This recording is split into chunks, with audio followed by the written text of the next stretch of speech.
Oh, there we go. Hey, we are live. Happy Saturday, ladies and gentlemen. And we are back from the brink of the Yakuza episode from last week. But we're gonna go through a different realm. A realm that's very prominent in the interwebs. And of course, with Bitcoin, you guys know Bitcoin. With Bitcoin going wild, reaching a new all time high. We got Web3 games stepping up in quality and just Web3 events popping left and right this quarter. Web3 has really become a juggernaut of an industry with a lot of untapped potential. Visionaries and developers alike are now trying to create what will potentially be the next big thing. So, in this episode, we will be graced by the presence of our guest, one of the trailblazers in the Web3 industry, with a knack for building communities and helping them reach their full potential. You sure do not want to miss this episode, so welcome to the 135th episode of the G3 Podcast.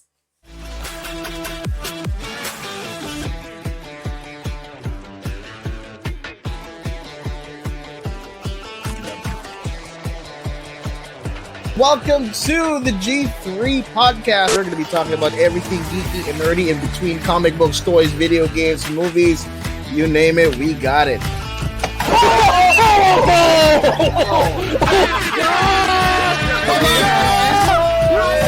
You're tuned in to the loudest, craziest, and most excited bunch of geeks and nerds on this side of the planet. You're about to dive into everything nerdy and geeky in between.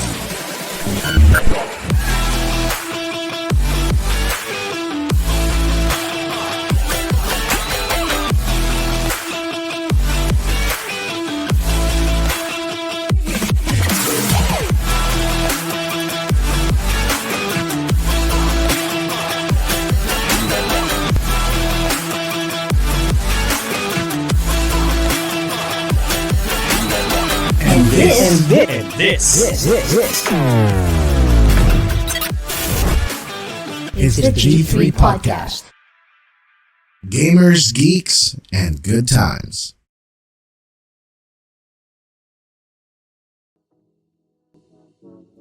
Ladies and gentlemen, once again, welcome to the G3 Podcast. And yep, it's a Saturday. And if you're living in the Philippines, stay dry because the typhoon is right here, or it's about to come. It rained a little bit this afternoon, and it was scary because I thought it's gonna pour really hard. But yeah, we got our panel here. We got Captain Mike, and of course, we got our guest. We got Peter from Blockchain Space, CEO and founder. There we go. Hello, Sir Peter. Hello.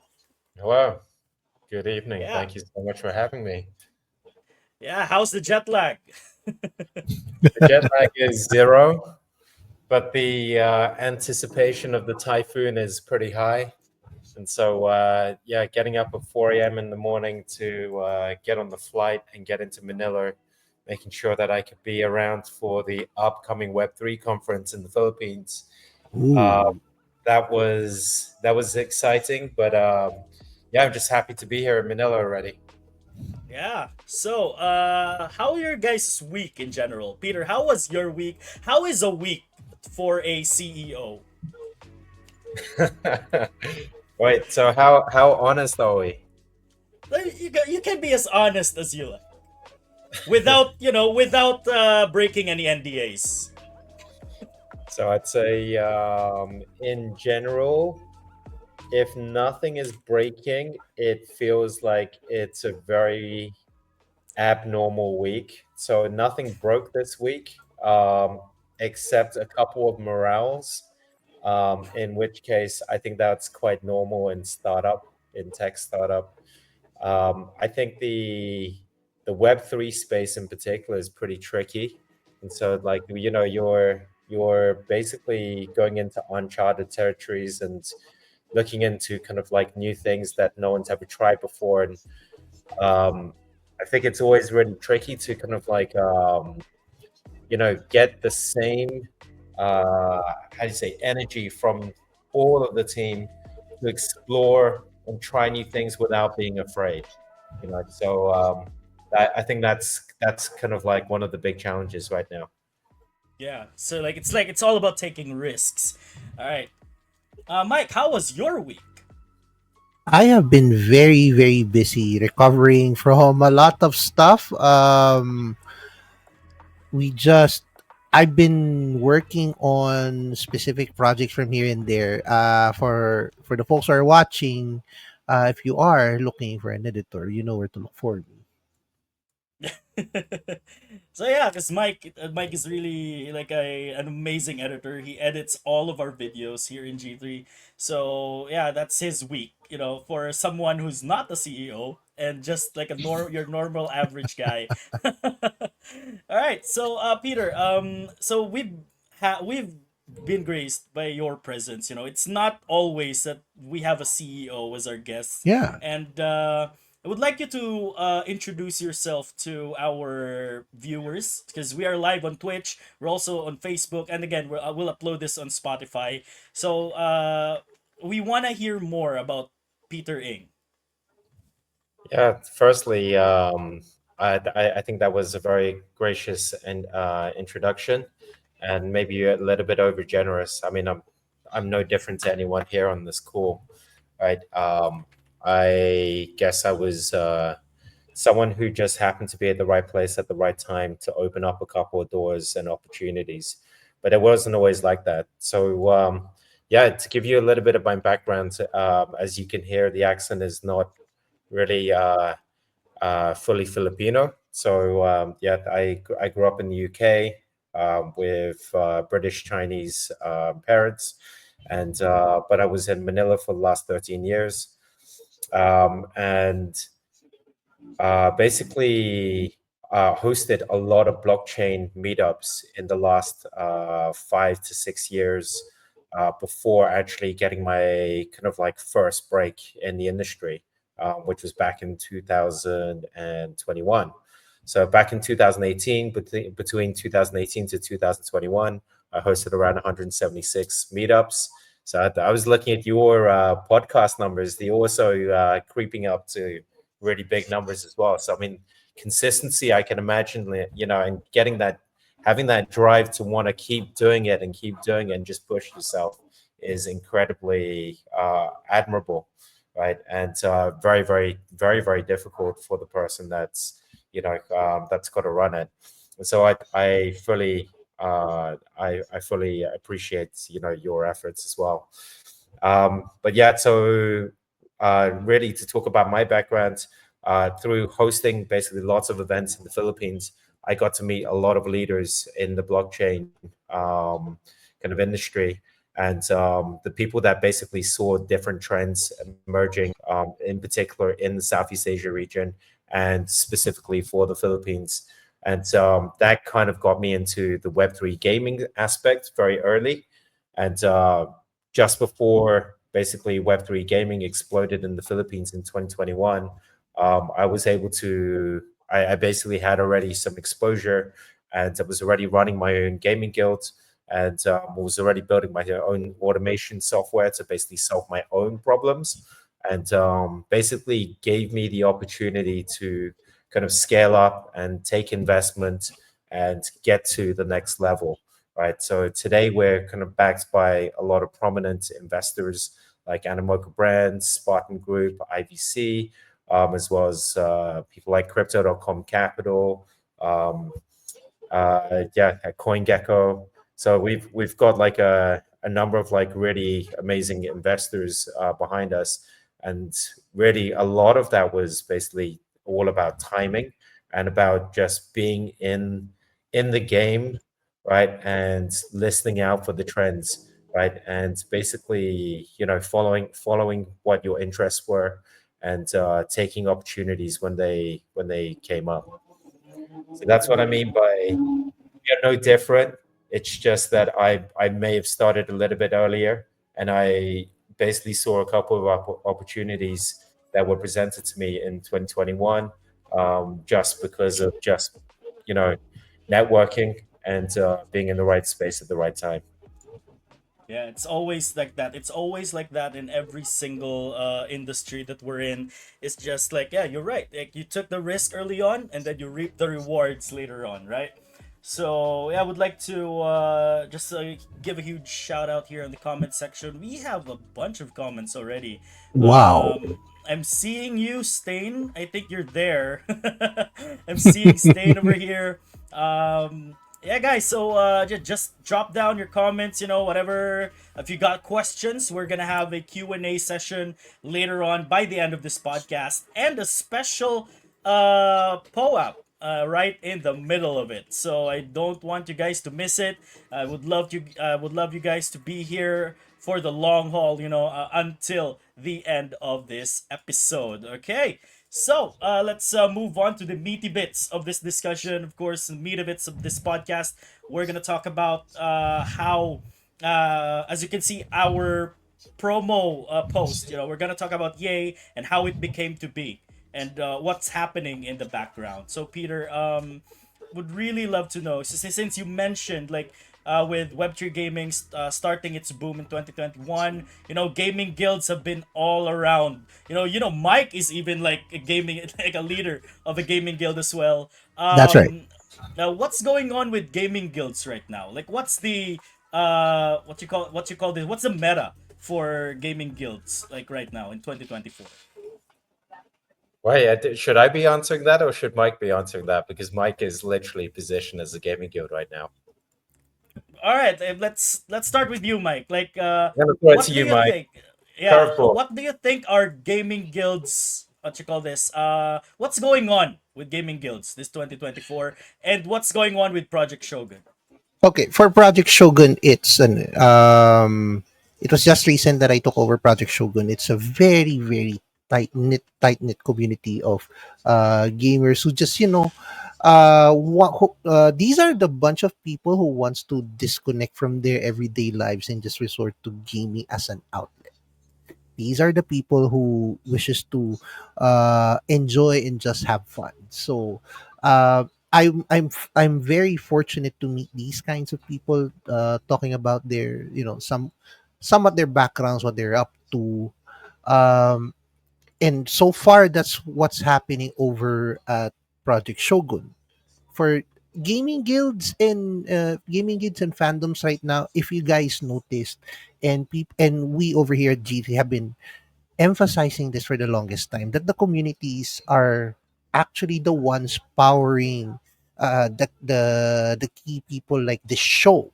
If it weren't for you guys, we wouldn't be actually be having like what 4,000 followers from the previous 3,000, right? We talk about games and our not so popular opinions, but most of the people like us, and that's how we get the respect that everyone get to love. So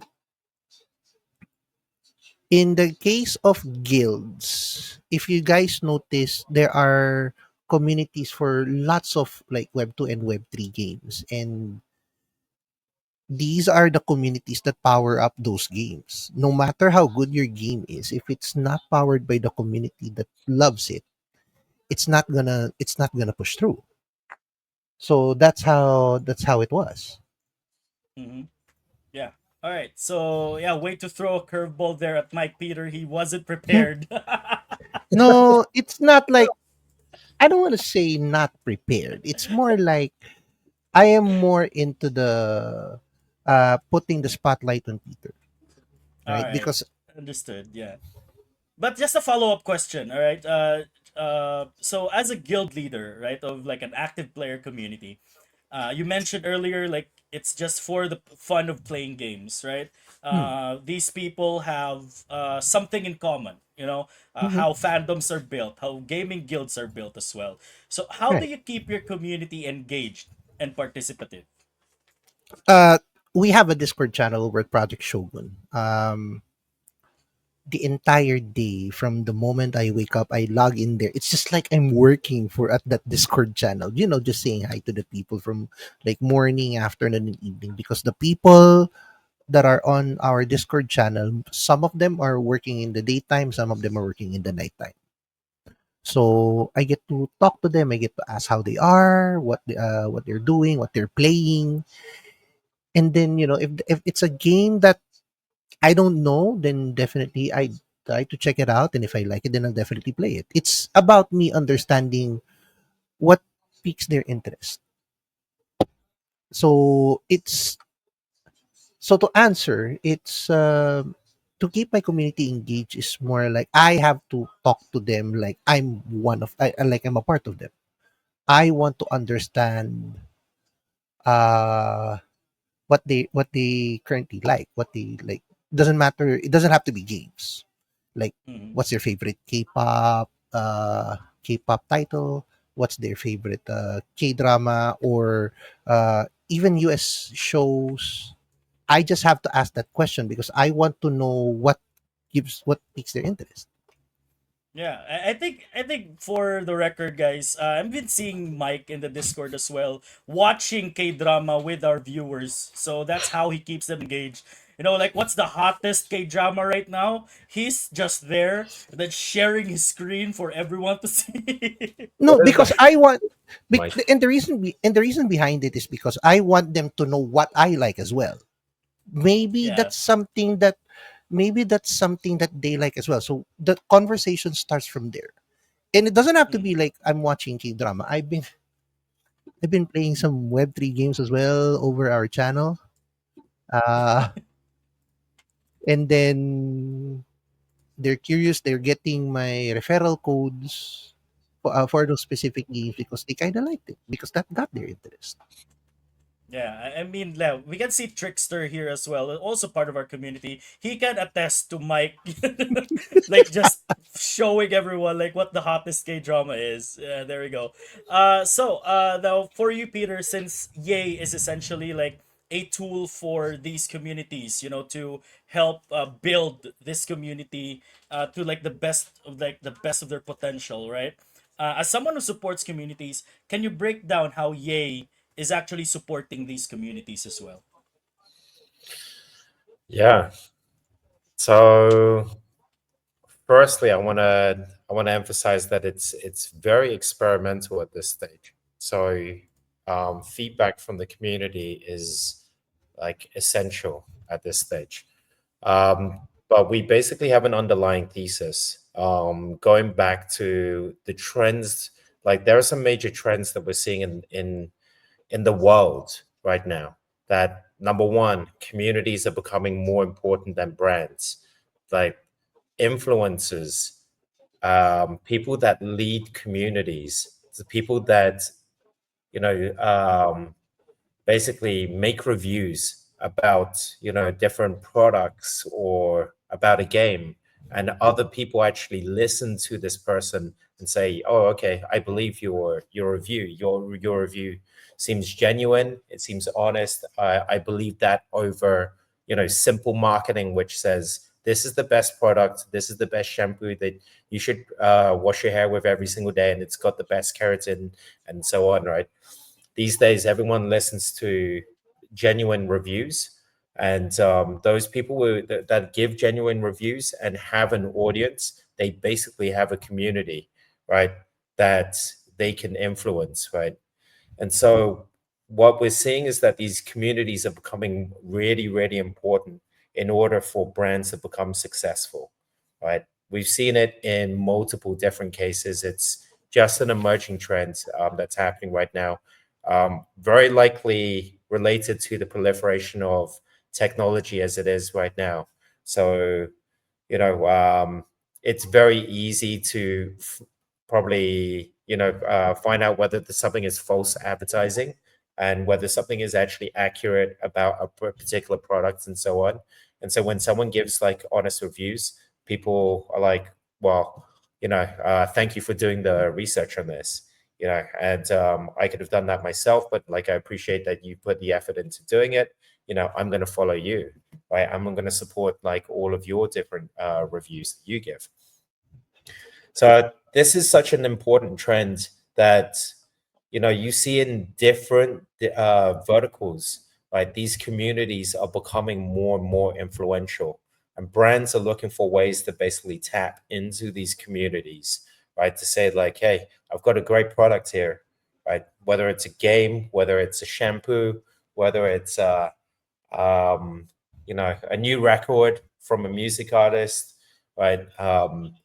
People are looking for ways to tap into these communities and basically, activate the communities, the people that are listening on the other end, right? And so that's basically the very, very big trend that we're seeing, the underlying trend.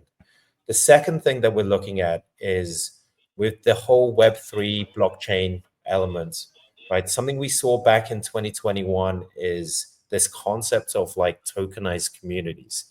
Now, I'm not sure what everyone thinks about when they think of tokenized communities. I don't know if they think it's like speculative communities or NFT communities and so on. But for us, we have a very defined interpretation of what tokenized communities is, right? So back in 2021, we saw this amazing thing happen back in the gaming industry. It was right here in the heart of the Philippines, right? Where it may have been like this mix of like the perfect storm. It was in the middle of COVID. There was a computer game that people knew how to pick up. They could play it for 2 hours a day, and they could earn $1,000 at the end of the month, right? And it was amazing. And the amazing trend that we saw was basically what was the very first version of tokenized communities, and people probably didn't even realize it back then. So the first thing that we identified was every person that got into this game. For those that don't know the game's name, it's actually Infinity. Um, back in 2021, it was like crazy, crazy hype around it. Millions of players in the Philippines, and the reason that people felt like they wanted to advocate for this is because they felt actual ownership around basically the game. So by buying into the game, they had to buy, some of these characters. They went from at the very, very bottom of the early prices. It was like $3 per character, and you needed to have three characters, so you'd pay $9 for a team, right? But then at one stage, those prices went absolutely crazy, and it became something like I think it was like $1,000 per team or Hmm. $2,000 per team. Yeah. I know some people paid like crazy, crazy prices, right?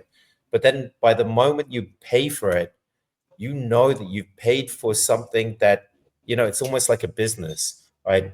I'm going to pay for this, and then I'm going to play it, or I'm going to let someone else play it, and then I'm going to earn $1,000 until I get my money back, right? So they felt invested into the game, and it made them very, very excited about like what are the next developments, and it also kind of like made them research the game a lot deeper. And then because people were making money in this game, right? There was this whole like, I made money. Do you want to know how to make money? And people were like, they were getting really excited about it, and they were basically educating each other how to get into it, how to own their first NFTs, or how to own their first axes, right? And then the second part of what we define as tokenized communities is basically having this ability to get access to some kind of like upside, right? So some benefit from holding a membership within that community, something that's going to give me back, perks or rewards. And what we saw back in 2021 was obviously I hold these axes, someone plays it, and I get back this SLP token. And the SLP token at that time was going up in price like crazy, right? And that was basically that perk. That main perk was basically money, right? So obviously, what we also saw in 2021 was when that token went up like crazy, no one was able to sustain it at that level. The valuation was too high. People were just going too crazy over it. They were all speculating, and the prices driven too high. And then at one stage, it all came crashing down.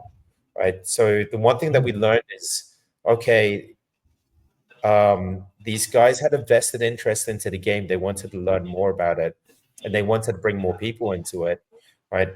But then, and they were getting access to some kind of perk or benefit, which at that time was just money, right? But that the payouts that they were getting was completely unsustainable. And so, what we see is the future of tokenized communities is really, it doesn't need to be necessarily a token that's speculative, something that has like goes through a hype cycle and then goes 1,000 times the price and then comes crashing down. It's pretty much unsustainable, right? So you're asking like how is Yay looking at basically the future of communities? So firstly, you know, we're seeing communities becoming more and more important to brands.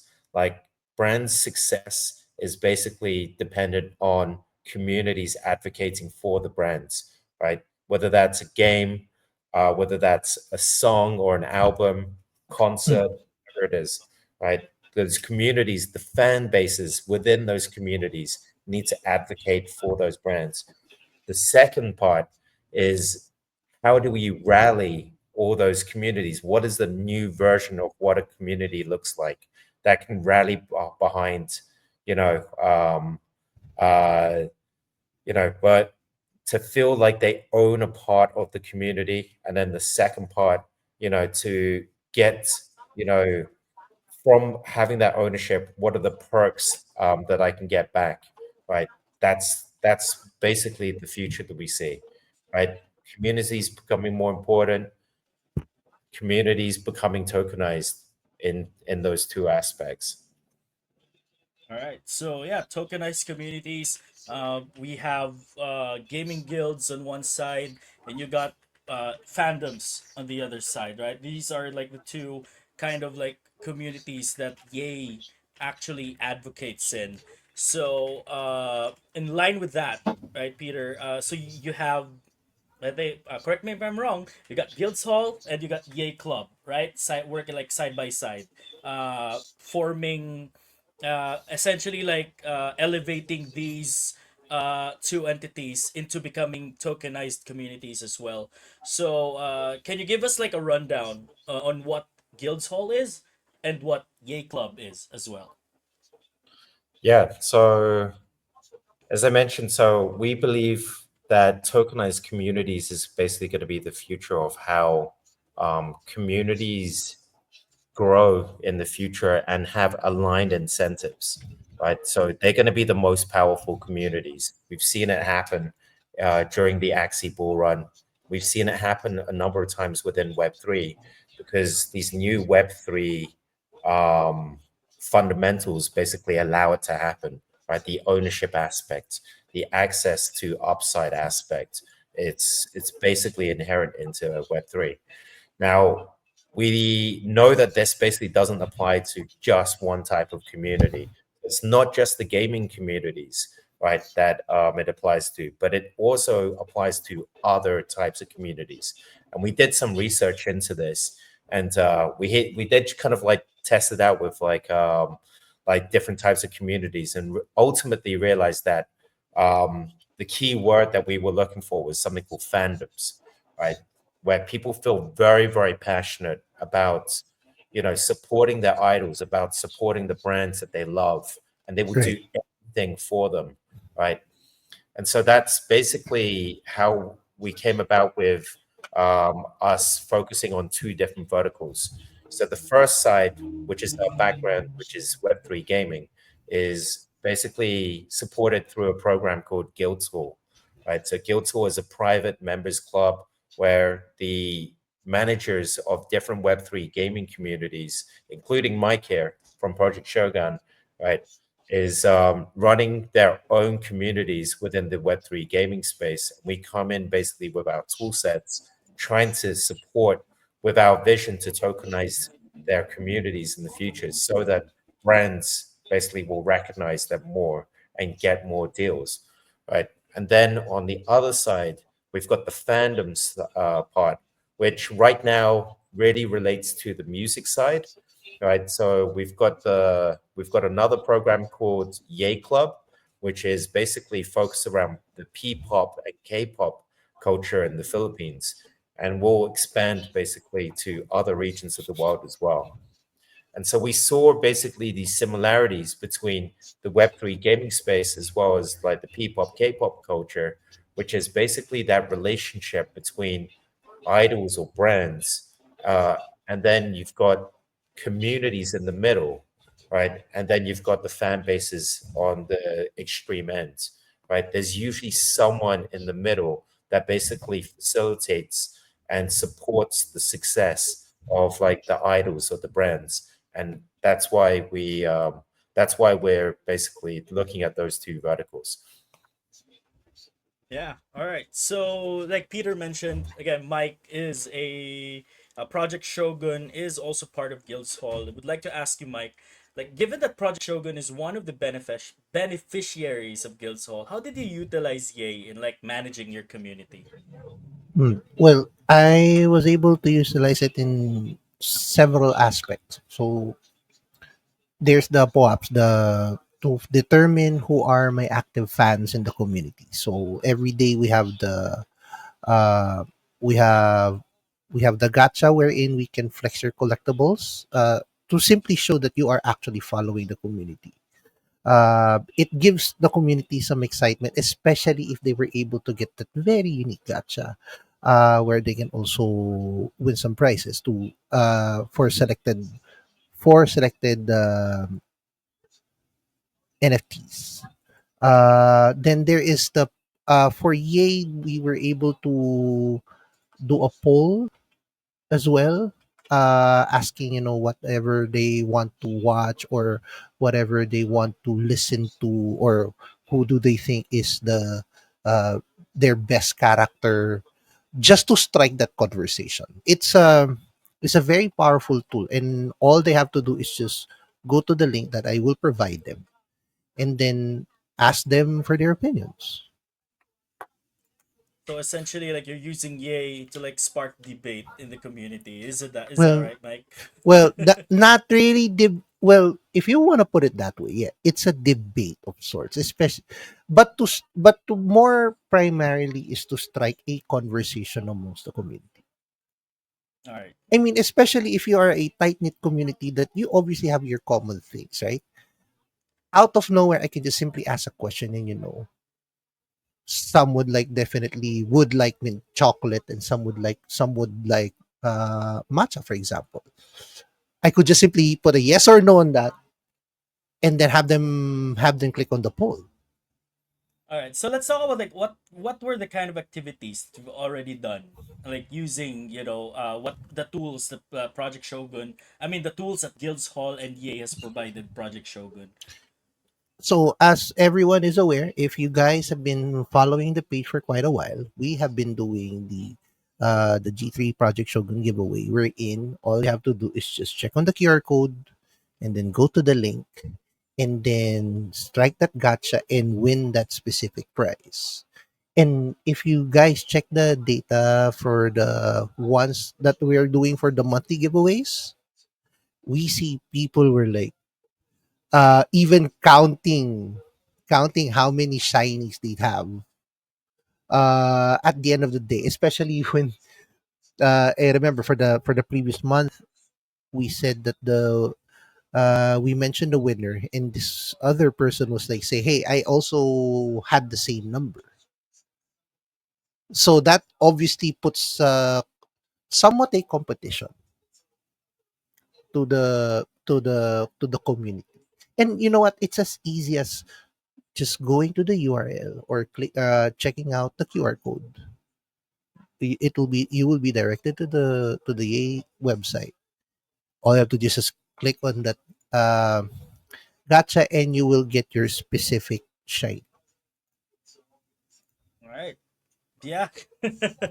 Well, even then, even way back, right? Just to give Peter like some context, even back when I was the one managing Project Shogun, Mm-mm. we were doing a lot of competitions as well. Because like that's what I want my members, our members, to do as well. Even with the core G3 community, the other panelists here on G3 as well. We've been what you call this? We've been very competitive most of the time. So like I'll have them play like, oh, let's play Sunflower Land. Oh Just God. for just for the lulls. Let's play Pixels, for example. Anything that's we're making a non-stressful game stressful for us because we want our members to like prove that I'm the best farmer. I'm the best farmer in this guild or something like that. But moving on, we're gonna move on to a much more futuristic sense. Our next talking point will be the future of Yay and tokenized communities. But before that, let's put on a little icebreaker and a commercial break for just a few minutes, because we would like to thank our benefactors as well. Sega for giving us that monthly bag of games ever since. Check out the newest Sega news as we post them. As they arrive on your newsfeed. So make sure to set your notifications to all for the latest updates. And speaking of what Mike mentioned earlier, we are having a surprise $20 giveaway. So Mike, show the PO app on Yeah. screen. There we go. And the screen is right here. So I feel bad to those who are listening to Spotify. I feel bad to those who are listening to Spotify. You cannot see the PO app on screen. So That's how that's if you want these perks, watch it live on Facebook and Twitch. So we're gonna be rolling the winner later on after this episode as well. So yep. again, we're gonna give you like 30 more seconds to scan this QR code using your phones, and again, that's $20. And don't forget to link your Polygon wallet address on your Yay account as well, since there we will be sending your prize through that wallet address. All right, Wait. let's go. We got You know Skate what? over there. You know what? Let's make it more interesting. So while there are people, who are using their mobile devices to view our podcast, let's also post the link for this QR code. All right, post the link then. Post the link, Mike, so that if people don't have a QR scanner or using those old mobile phones, they can still We're, we're click the giving link. everyone the chance to win, and all they have to do is just click on the link or check on the QR code. Yeah, well, let's do something like this for Spotify listeners as well soon, but we really don't know how. So we'll try to figure it out. We'll work on Some it. We'll work on probably it. Peter like a Spotify integration for Yay or something. I Yeah, don't know. Like think Ooh, about it. Think that's about it. what I Like need. if you listen to the Spotify podcast or AMA, you automatically mint a shiny. Something like that. Wow. that would have been cool. That would be Yeah. nice.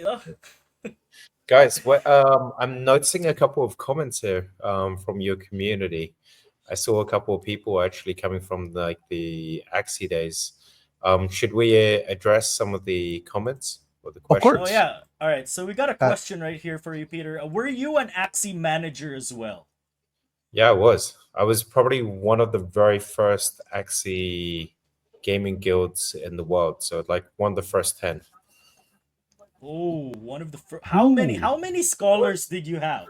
Like the most, like a maximum. At its peak, I personally had around 100. But then what I did was I started growing by basically managing other people's assets.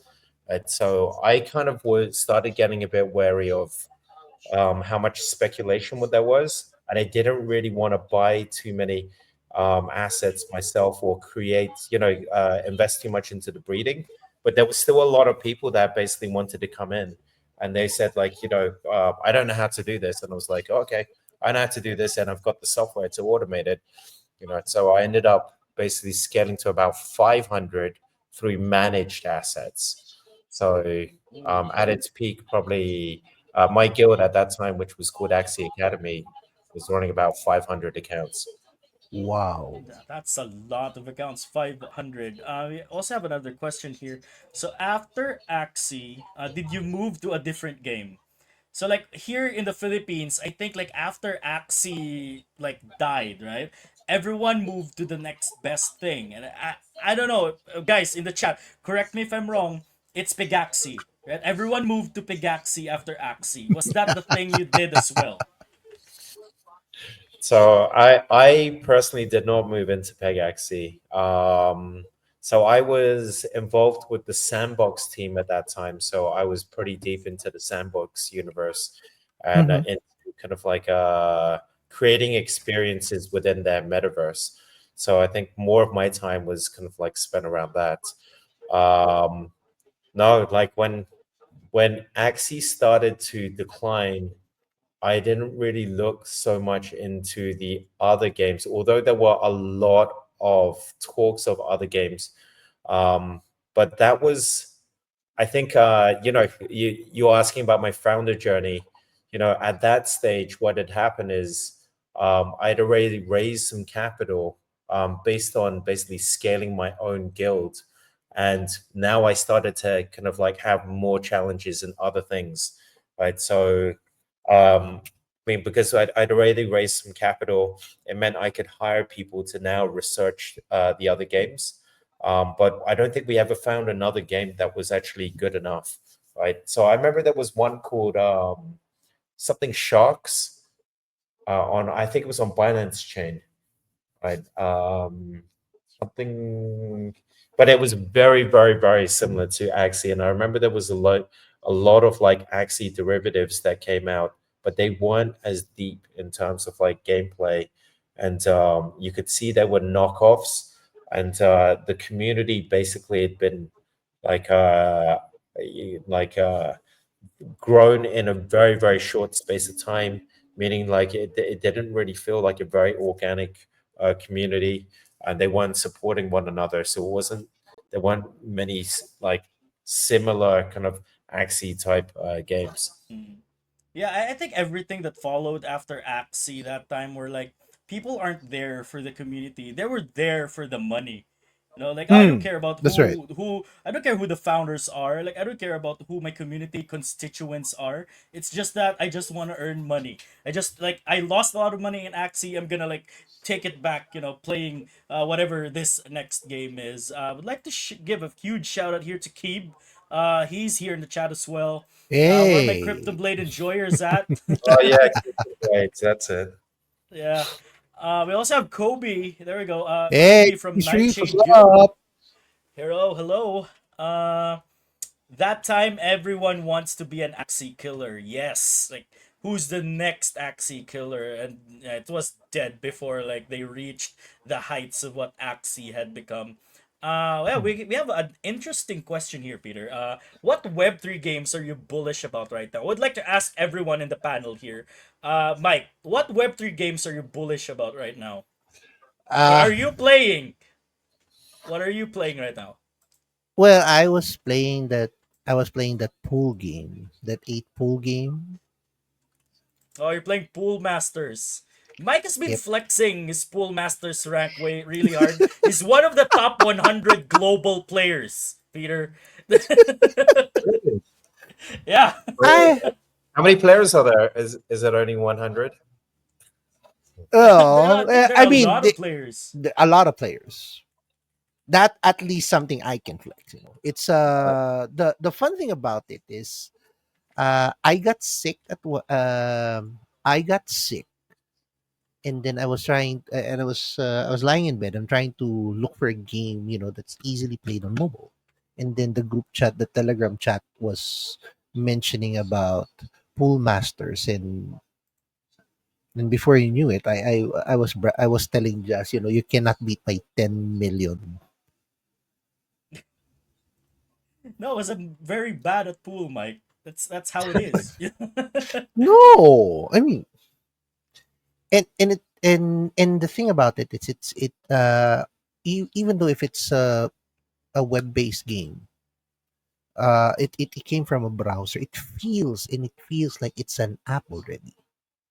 I've Mhm. been dying to. I've been asking to have it come up with an app. Yeah, I think so. I think yeah. What if, Mike? Crazy idea. we'll have the developer of Pool Masters, have a 1v1 against you in a real game of pool. Oh, let's get it on. Let's get it on, please. I am.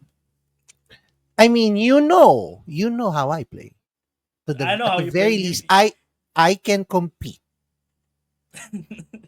Yeah, you're confident. That's how confident you are. How about you, Peter? Like, what Web3 games are you bullish right now, or are you playing any Web3 game Oh, I have to. right now? I want to be really honest there because you're going to call me out if I just try to say any old name. But so the other day I actually downloaded Off the Grid, but I haven't even managed to play a Ooh. single game yet. So it was trying to. I see it's very similar to kind of like Call of Duty or Apex Legends, kind of like it's Mm-mm-mm. aggregate, like it's an FPS and like, I think it's battle royale, but it was having trouble like aggregating all the players because I think it's in alpha or beta. It's like basically in private right now, and there's probably not enough people on the servers.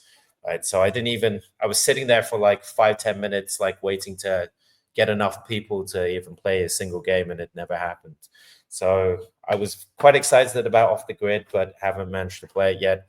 But AAA game, and obviously crazy graphics, Unreal Engine, looks really good. It's the kind of game that I'm sure I'd get really into.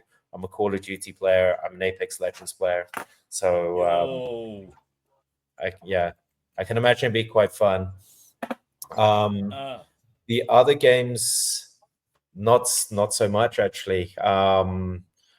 I Yeah, no, I mean I'm definitely hearing like there's a lot happening under the hood. I know that a lot of different people are advocating different games. I personally have not had a chance to play quite a lot of them.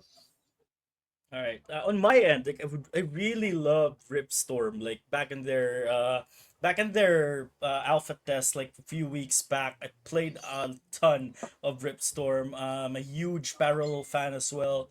And the next iteration of Knights of the Ether, that's like the Diablo roguelite kind of thing.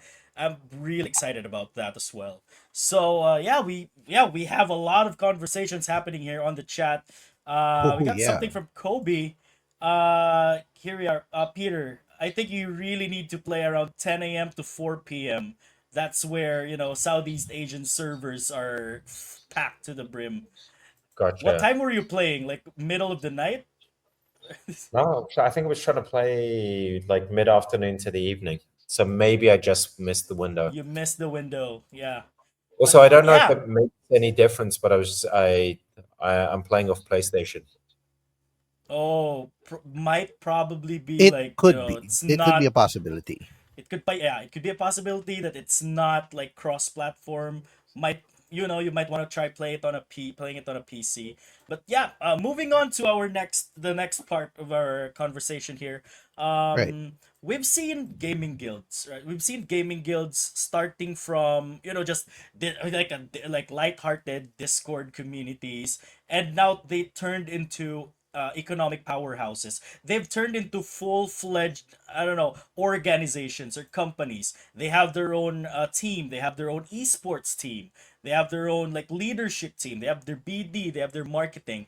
So like, how did Gaming Guild, uh, start from just small communities of like-minded people into a huge economic powerhouse? Who's that? Who's that? Peter. I'm sorry. Okay. I mean, look, I have to be honest. I wasn't part of a gaming guild before Web3, so my first immersion into gaming guilds was really 2018 when Axie started, coming up, and then there was the scholarship model, and then everyone basically wanted to run their own derivative of a scholarship model where basically everyone was coming up with their own commission rates and competing against Hmm. each other, and like, I'm better because I do this language, or I offer you better commission rates, or and yeah, I guess it started to basically become a business, and like everyone was like competing as a business, and I think that's basically what Web3 is kind of allowed. Um, like I think it's like a culmination of a lot of like the demand drivers that are still in the industry right now. Like number one, you guys mentioned something about like education powerhouses, right? Right. Um, I saw in the comments just now, like a lot of people came into Web3 through Axie, right? And I don't know if you guys realize, but like Web3 games are probably some of the most sophisticated like Web3 apps out there. It has so much complexity in terms of like all the different interactions. So in terms of like, okay, I created a wallet. Now I need to buy an NFT. I have to go to a marketplace. I have to exchange this currency for that currency in order to be able to buy that asset, right? Then I have to grind in order to be able to accumulate more, coins or cryptocurrency, right? And then I have to trade this, and then I swap it, and then, and basically there's so many different layers to this that by the time you guys had finished your Axie education, I don't know if you realize, but like there's so many people that are now quite savvy in Web3 that are probably more savvy than your average person in Web3, but just because the game made you go through so many different Web3 experiences, right? Hmm. So the guilds, though, especially those that came up in 2021 around the Axie time, because you have such a deep experience, right? Now you're perfectly poised to go assess, like, new apps, new games, new experiences within Web3, and basically onboard more people into that as well. You can tell what is a good experience and what is a bad experience, right? So now suddenly anyone that was involved in a gaming guild before has become basically a Web3 educator, right? And there's such an important role there because, like as I mentioned, like it's really an ongoing demand, which is like I don't know why, but like Web3, even after how many years, is still ridiculously complex, right? And being able to get into Web3 and like the jargon is so complex, having to like just create wallets and sign wallet transactions and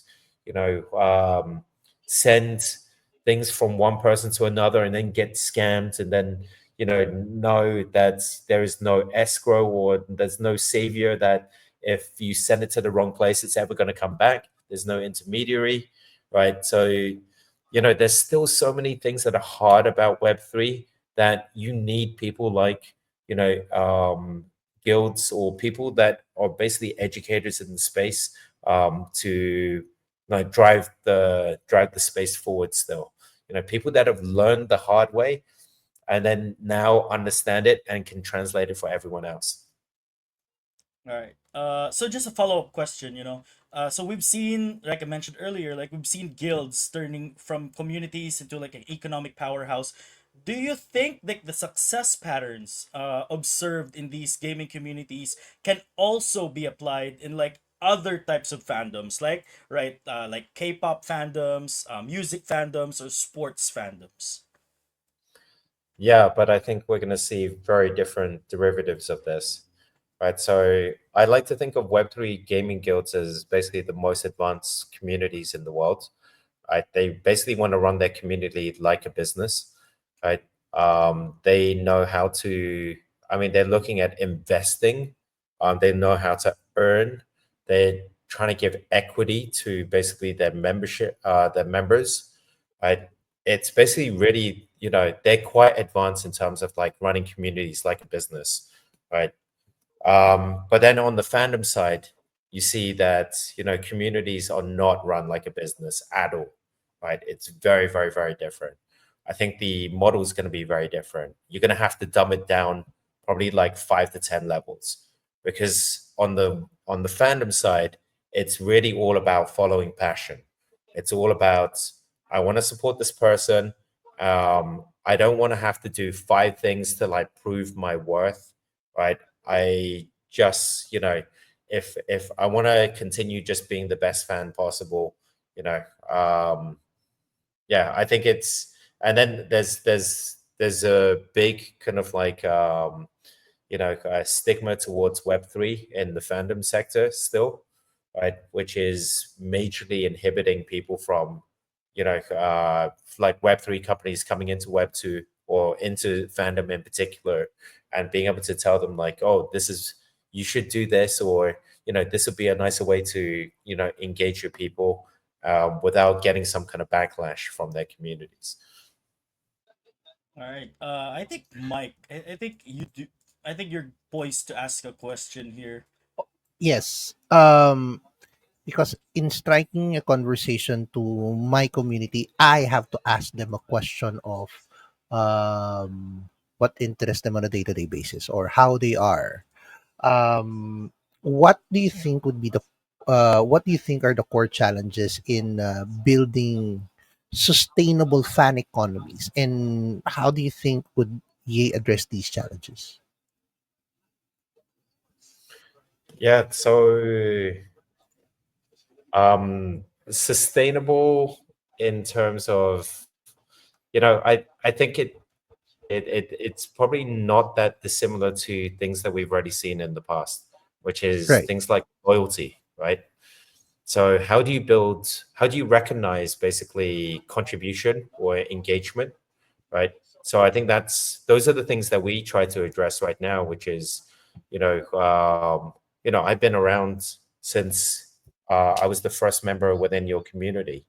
You don't realize it, but like I've contributed more than 30 times, right? I may not have the loudest voice, but I'm there when you need me, right? And so, creating, basically being able to identify when someone actually contributes and what kind of a contributor this person is in your community, I think is kind of the first step. And this is not that dissimilar to basically creating a loyalty system, right? Which Mhm. is, okay, you came in, you created membership, now you started earning points, right? And those points basically are now translatable to different perks and benefits to you. And maybe because you were one of the first people, you basically have a different tier status to everyone else, right? So I think that's, taking existing models, that we've already seen that already works, right, and applying it to the communities. That's how we're gonna basically create more sustainability, within the current models. All right. So like we're gearing into the last few minutes of our discussion. So I'd like to ask Peter, what's the future of Yay? The future of Yay. Yeah. How can you see Yay going into the future? So we 100% want to be, um, I mean, basically our oasis that we pictured for ourselves is basically, making thousands of communities successful. When we talk about success, we talk about, brand deals, basically down to the communities. So we want communities to be recognized for everything they do, and the fan bases to be recognized. So brands keep coming in and basically offering brand deals down to the community level. So for us, the future looks like brands recognizing communities for what they already do, right? I think it's still very, very hard, to pinpoint what are the things that brands really want to see from the community.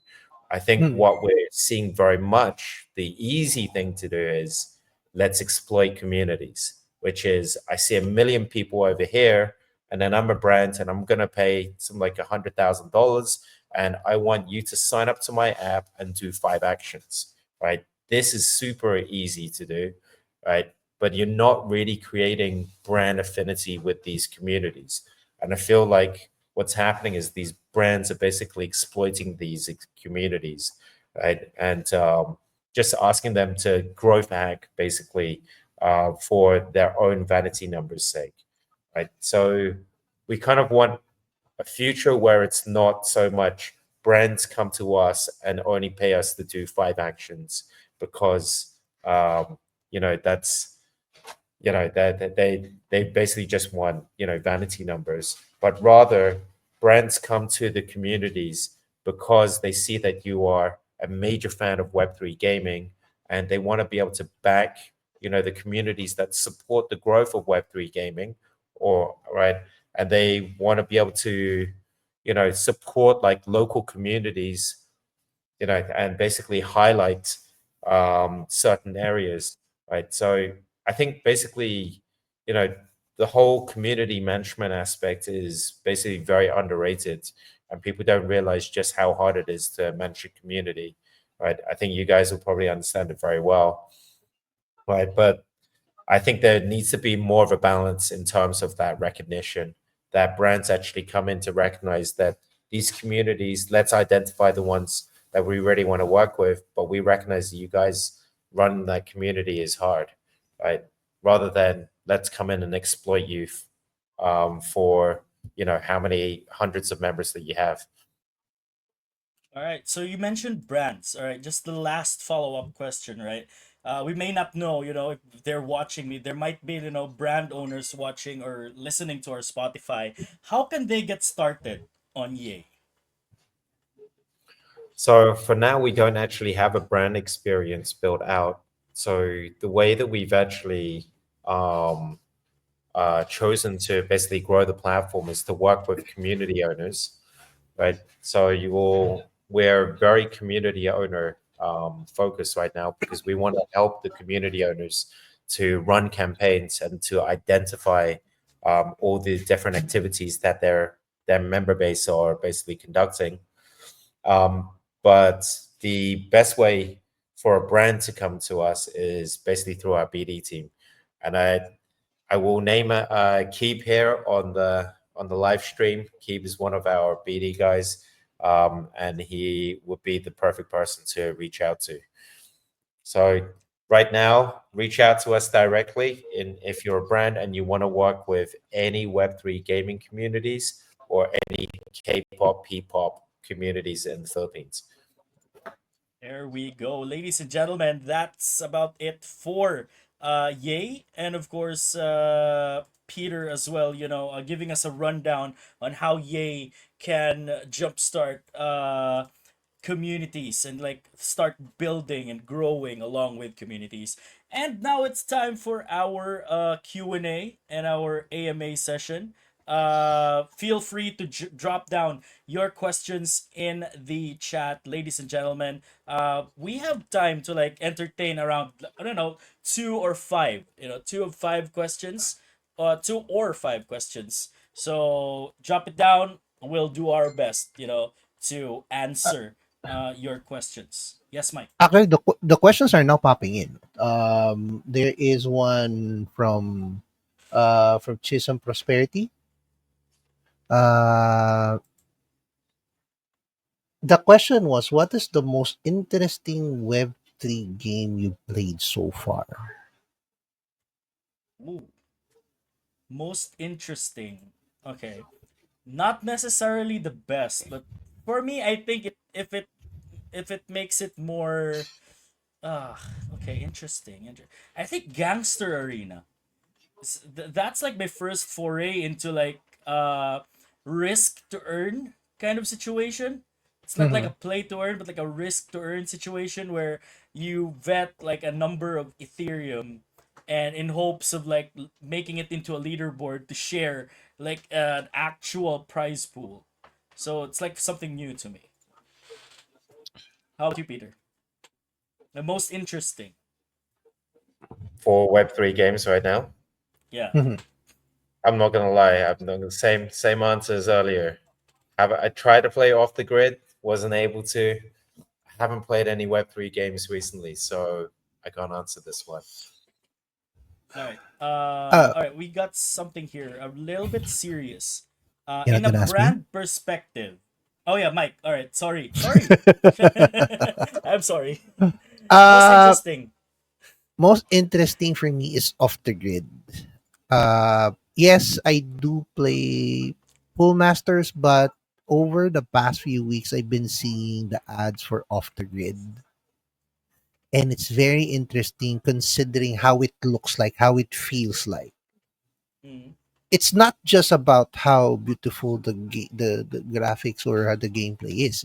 There are people talking about it, saying that it's good, and I already registered for it. I'm just waiting for the opportunity for me to jump in. Okay. Yeah, try to play it. You have a beefy rig to run the game. Not Like well. you have no reason I to have not. I have a rig enough to play it. Not beefy, but yeah, I'm gonna give it a try. All right. All right, so here's a question more designed for Peter, I guess. In a brand Mm. perspective, what can communities do that singular creators can't? I think that's a really good question. I was actually looking at that and thinking, can I even tackle that right now? I think I definitely can think of that. I know that there's a few things. The first thing that comes to my mind is, right, really, so community, I guess it's community driven incentives versus creator driven. So, is the question basically a singular initiative versus an entire group's initiative? Is that what I it is? assume, yeah, I think I assume yes, because like I singular would assume as creator, well. Yeah. So like a one, one-off campaign with one creator, and like doing it Versus for a community with a community. yeah. So I think that's the differences, with what we're saying with one singular influencer is basically the kind of activity is quite light touch. You don't know, and you're kind of really at the mercy of what that singular creator comes up with as the initiative, right? As the campaign. Whereas if it's a community driven campaign, you're probably going to have more of the community members involved. So think of it like when you talk about community driven activities, think of things like grants or, some like, like grants or incentive schemes, which is very, very popular within Web3, right? What they'll say is like, here is a prize pool. These are the rules you need to adhere to. Anyone can submit an initiative or an activity towards this, right? And so you've got basic contributions, like it's more like hive mind contributions versus like one singular person's, initiative. Yeah, I really love that answer. I didn't even think about it like the first time. But we have another question here. Aside from gaming guilds and fan groups, what other communities can use Yay? Absolutely every single community can use Yay.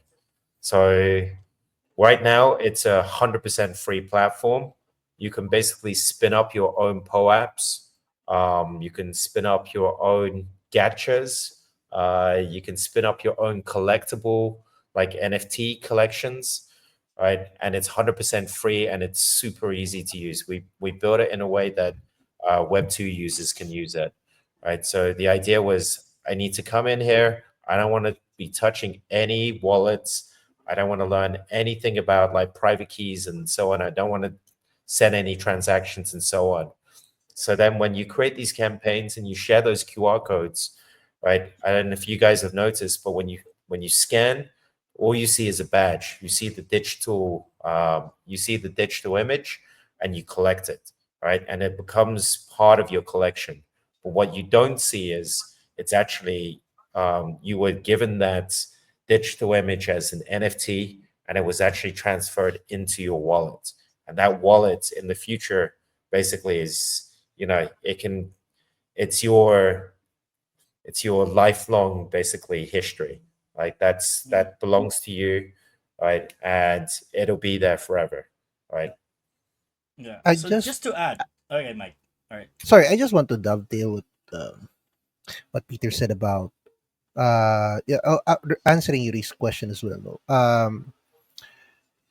I have been I was not familiar with Yay until last year when Jazz obviously mentioned stuff about building NFTs. And for someone like me who only plays Web 2 games and mostly on mobile, using Yay is very easy. All you have to do is just register, log in, and come up with any insane idea that will just, anything that you can throw at it. Like like you mentioned, POAPs, gachas. I mean, participating in those is just like clicking it. You don't need complicated stuff. EA will take care of that for you. It's not rocket science. It's It really is. easy. Like It's I not. It's can not. attest to that as well. So I think this will be our last question before we roll the Hmm. giveaway. What about those who don't have communities? Can they use Yay to look for a community where they belong or fit in? 100%. So I mean, our focus right now for our own onboarding, and we're not restricting anyone from coming into the platform, but you just will see like where our personal efforts are coming in as a company, right? Um, and that's going to be centered around the Web3 gaming space and around P-pop, K-pop fandoms, just because those are where our initiatives, our own campaigns are running. But if you go into Yay right now, you're going to see people from all over. A great example is this: like there are some people in Indonesia right now. They basically use Yay as the ticketing system to one of their music festivals. It was like an environmentally friendly music festival that they were running for a couple of days. Hmm. They basically used the Yay shinies, so we call the NFTs shinies, right? So they use the Yay shinies as the entrance ticket into the event itself. And they also used another feature which we just released in version 10, right? Which is basically if you collect this entrance ticket, then you can actually spin for a reward, right? But it's only if you collect the original entrance ticket. So if you haven't collected the original entrance ticket, then you are not eligible to spin for the gacha afterwards, right? And I think that's going to be super useful. If you can imagine this, like if there are specific events that you in your own community are running, and you only want to reward people for attending that specific event. In fact, you guys, you could actually do it for this particular podcast, for this Spotify recording, for only people that have listened to this or people that attended the live stream, then only those that actually attended and claimed and proved that they were there can actually spin for the reward afterwards. And so that's what we're seeing as one of those Ooh. useful features. Yeah, that's a good idea. That one didn't cross my mind with like when Mike was setting up the shiny, but yeah. Uh, thank you so much for the idea. We'll do it the next time we're gonna have an episode just like this. But I don't think we have a lot more questions here on the chat. But would really like to use this time to thank every single one of you guys that are watching. We've had around 21, 22 peak viewers, and 19 of you are still here. The Thank you so largest, much. the largest So we have in a far, while. the largest we had in Oh, a while. Yeah. The largest viewership we had in a while, and it's with Peter. So thank you we so thank you much. guys. We thank you guys. And honestly, Yeah. I'm so impressed with how active your community are within the comments. Um, Yeah. I would rather have 19 to 20 active viewers than thousands of people that are not active and don't even write a single comment. Yeah. We agree. Perfect. Yeah, true. Agree. All right. Now is the moment that our viewers have all been waiting for. Let's roll the shiny, the $20 shiny, which I will be sharing my screen Good right luck. now. Good luck, everyone. I'll be using the Yay's own raffle picker as well. So we got 20 claimers in the chat. So like we got 20 viewers, 20 claimers. Perfect. Let's do this. All right. We don't have a sound effect for a drum roll, What but it? let's drum roll. What? Let's go. One winner, and here we go. We have 20 to 21 viewers. Congratulations at Hey, Ibrahim Moizus. If you are in the chat, congratulations, and you need to link your Polygon wallet address to your account, and we will use that wallet address to send your wow. $20 prize. That's it. Easy peasy. Congratulations. Easy. See, even running raffles on Yay is super easy. There we go. Again, thank you so much, guys, for watching. Peter, take us home. Promote what you want to promote. Plug what you want to plug. The floor is yours. Okay. Yeah, the latest version of Yay just came out. It's version 1.10. It includes what we call shiny gated experiences. So if you attend this event, then you can run this raffle, right? So come and try it out for yourself. Look for app.yay.tech, app.yey.tech, app.yay.tech, and tell me what you think. I am reachable on Telegram and Twitter. My Twitter is Peter Ing _ and my Telegram is Peter _ Ing. I'm reachable anytime, and I'd love to hear your comments. There we go. Mike, how about you? Uh, you can check us out over the G3 podcast. We won't be having a podcast next week because we will be at a specific event. Yes. You will, but you can check us out on G3 all in one handle at the at G3 Pod PH or on my socials at s- all socials under one handle at Captain Mike PH. And I'm gonna tell everyone right now, if you just want to elevate your experience, you just go check out the app.yay.tech. It's on in the comments. Go Yeah, check the it out. link is in the I comment pray. section. There we go. Thank you so much once again, guys. That's about it for this week's episode of the G3 podcast. As Mike mentioned, next week we're gonna have our mid-season break for one episode only. We will be back by the end of November. Thank you so much for watching, and we will see you guys in the next Saturday. Bye bye. Thanks, guys.